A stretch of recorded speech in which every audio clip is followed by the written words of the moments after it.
वफाकी वज़ीर क़ानून आज़म नज़ीर तारड़ का कहना है कि चीफ जस्टिस पाकिस्तान काजी फ़ायज़ ईसा तौसी नहीं लेना चाहते। 2/3 अक्सरियत की बात तो तब हो जब तौसी लेना हो।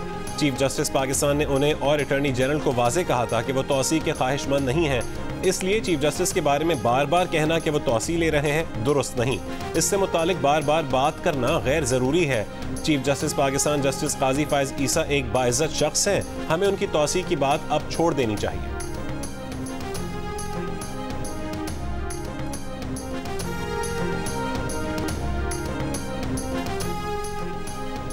9 मई से रूपोश पीटीआई रहनुमा मुराद सईद केपी हुकूमत और पार्टी के अहम फैसले करने वालों में शामिल।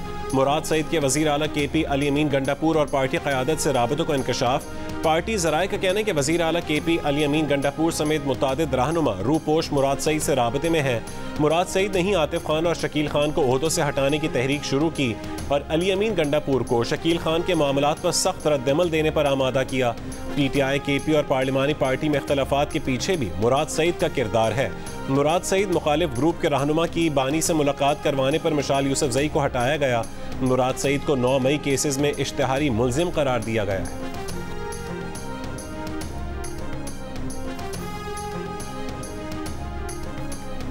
नए तोशाखाना रेफरेंस में बानी पीटीआई और बुशरा बीबी के जुडिशल रिमांड में 16 सितंबर तक तौसी। रेफरेंस में बानी पीटीआई और बुशरा बीबी की दरखास्त जमानत पर समाअत 6 सितंबर को होगी। एहतसाब अदालत ने नैब की जुडिशल रिकॉर्ड तलब करने की दरखास्त मुस्तरद कर दी।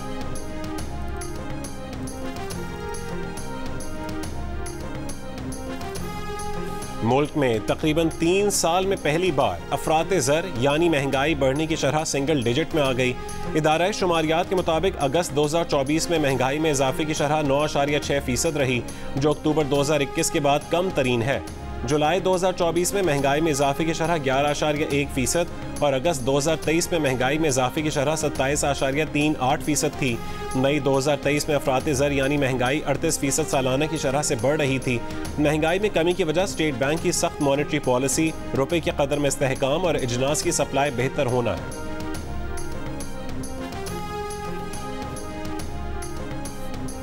माहिर मुआशियात डॉक्टर कैसर बंगाली का कहना है कि 37 इदारों को बंद किया जाना चाहिए। इदारों में सिर्फ एक को बंद करने का फैसला हुआ है।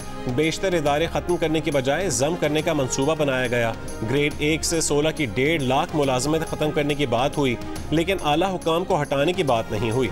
53 इदारे बंद होने से 33 अरब रुपए की बचत होगी। सियासी लोग पहले से फैसला करके आते हैं। 2 रोज़ कबल माहिर मुआशियात डॉक्टर कैसर बंगाली ने 3 हुकूमती कमेटियों से इस्तीफ़ा दे दिया था।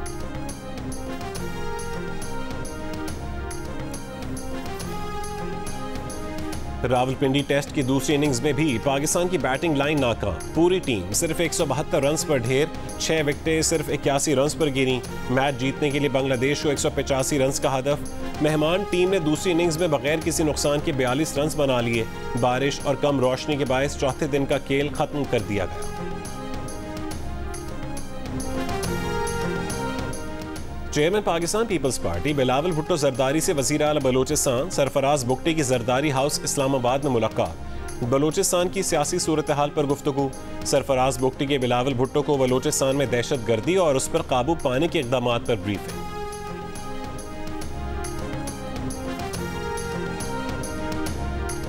JUI के रहनुमा मौलाना अब्दुल गफूर हैदरी का कहना है कि शहबाज शरीफ के साथ कोई काबिल जिक्र बात नहीं हुई।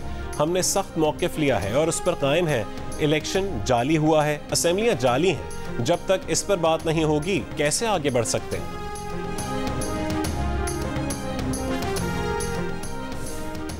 जिन अफराद के शनाख्ती कार्ड की मुद्दत 2017 से पहले मुकम्मल हो चुकी और तजदीद नहीं करवाई, उनकी सिम्स की बंदिश शुरू कर दी गई। पाकिस्तान टेलीकम्युनिकेशन अथॉरिटी के मुताबिक दूसरे मरहले में 16 अगस्त से अब तक 69,000 से ज़्यादा गैर कानूनी सिम्स बंद की गई हैं। नादरा से हासिल डेटा की बुनियाद पर गैर कानूनी सिम्स को बंद किया जा रहा है। तीसरे मरहले में मरहूमीन के नाम पर रजिस्टर्ड सिम्स को बंद किया जाएगा।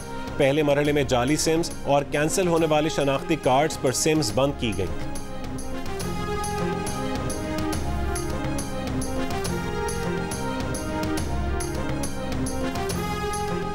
कराची में KPT से जाम सादिक पुल तक एक्सप्रेस वे बनाने का फैसला।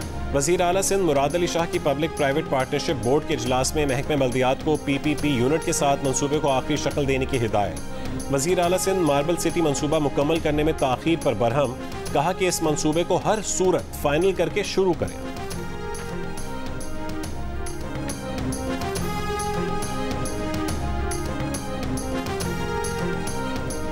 मुल्क के मुख्तलिफ हिस्सों में आज से बारिश का नया सिलसिला। लाहौर के मुख्तलिफ इलाकों में कहीं हल्की कहीं तेज़ बारिश। मरी में भी वक्फे वक्फे से बारिश। इस्लामाबाद, फैसलाबाद, गुजरात, सरगोदा, भावलपुर, मुल्तान, पेशावर, कोयटा, गिलगित बल्तिस्तान और आज़ाद कश्मीर समेत मुख्तलिफ शहरों में बारिश की पेशगोई। चीफ मेट्रोलॉजिस्ट सरदार सरफराज का कहना है कि सिंध के मुख्तलिफ शहरों में 3 से 4 सितंबर तक बारिश हो सकती है। कराची में भी 4 सितंबर को हल्की और तेज़ बारिश का इम्कान है। 6 सितंबर के बाद मानसून बारिशों में ब्रेक आ सकता है।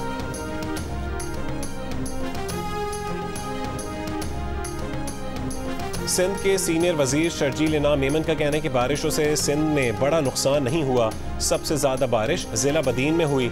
सिंध असेंबली में गुफ्तगू करते हुए उन्होंने कहा कि दूसरे फेज में 5 लाख अफराद को सोलर दिए जाएंगे। अवाम को 1-2 महीने के लिए नहीं बल्कि जिंदगी भर का रिलीफ दे रहे हैं। कराची में EV टैक्सी सर्विस शुरू की जा रही है, जिससे लोगों को रोजगार भी मिलेगा और सहूलत भी।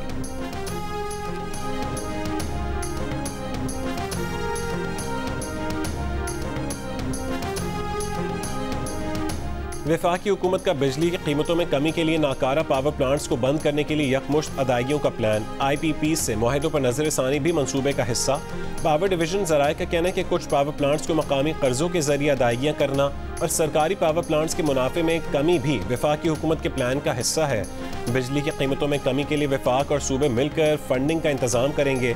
IMF से ग्रीन सिग्नल मिलते ही अमली इक़दामात का आगाज कर दिया जाएगा।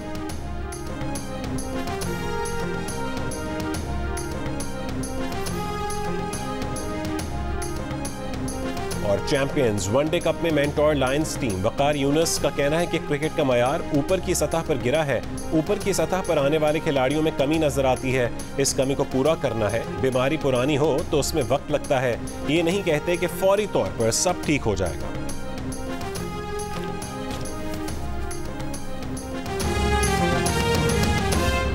मुल्क में महंगाई बढ़ने की रफ्तार सिंगल डिजिट में आ गई है। अगस्त 2024 में महंगाई में इजाफे की शरह 9.6% रही।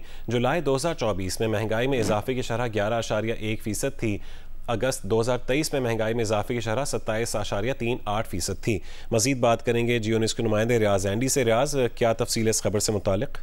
जी बिल्कुल, जो इन्फ्लेशन की महंगाई बढ़ने की शरह 1 साल पहले तकरीबन 38% तक चली गई थी और जिसे कंट्रोल किया गया, शरह सूद बढ़ाया गया एंड ओवरऑल जो भी एक्सपेंडिचर थे उसको कम किया गया, जिसकी वजह से अब हम ये देख रहे हैं कि महंगाई बढ़ने की जो शरह है वो सिंगल डिजिट हो गई है। पहली दफ़ा हुआ है। इंटरेस्टिंगली ये है कि 12 को जब मॉनेटरी पॉलिसी का इजलास है तो उसमें अब इस कमी की वजह से बहुत ज़्यादा एक्सपेक्टेशन है कि शरह सूद में मजीद कमी होगी। इसकी वजह से महंगाई कम होने की वजह से अब इन्वेस्टमेंट भी बढ़नी चाहिए एंड ओवरऑल थोड़ी सरमायाकारी बढ़नी चाहिए। तो यस, इसको कंट्रोल किया गया। इसके अंदर अगर थोड़े से कंपोनेंट बताऊं तो इसमें जो खाने पीने की जो महंगाई में इजाफे की शरह है वो बहुत तेज थी। वो 2.25% रही ईयर ऑन ईयर। तो ओवरऑल जो टाइट मॉनेटरी पॉलिसी है उसकी अब समरात नजर आना शुरू हुई है और इन्फ्लेशन की जो शरह है अगस्त के अंदर वो 9.6% रही है। तफसीलात के लिए बहुत शुक्रिया रियाज।